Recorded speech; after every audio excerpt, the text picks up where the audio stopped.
आत्मविश्वास वाढवण्याच्या काही टिप्स. नंबर 1, अपडेटेड राहा. जगात काय चालू आहे याची जास्त नाही पण थोडीफार तरी माहिती असू द्या, ज्याने चार चौघात आपली फजिती होत नाही.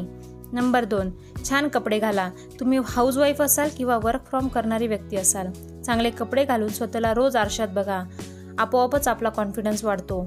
नंबर 3, चांगली पुस्तकं वाचा. खूप चांगल्या गोष्टी कळतात. चांगल्या सवयी लागण्यास मदत होते. नंबर 4, स्वतःला वेळ द्या. आपण कुठेच जात नाही, गृहिणी आहोत म्हणून कसंही राहायचं हे चालणार नाही.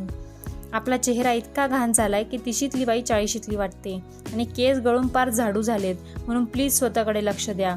जशी इतर कामं महत्त्वाची तसे हेही महत्त्वाचे, कारण त्याने एक वेगळा आनंद आणि आत्मविश्वास मिळतो. तुम्हाला हवं असेल तर घरच्या घरी तुम्ही चेहरा आणि केस कसे छान ठेवू शकता यावर व्हिडिओ बनेल. कमेंटमध्ये नक्की सांगा. नंबर 5, लिहायची सवय लावा. मग ते तुमचे स्वप्न असेल किंवा त्यानुसार घेण्याची ॲक्शन असेल किंवा मग रोज रुटीन असेल. आता तुम्ही म्हणाल त्याने काय फरक पडतो, तर रोजच्या सवय लिहून ठेवल्याने आपण कुठे चुकतोय किंवा कुठे बदल करण्याची गरज आहे या गोष्टी कळतात. आणि विश्वास ठेवा, खूप इफेक्टिव्ह आहे. आपल्या मनातील गोंधळ चटकन दूर होतो आणि सर्वच गोष्टी क्लिअरिटी मिळते. व्हिडिओ आवडला असेल तर लाईक करा, चॅनलला सबस्क्राईब करा.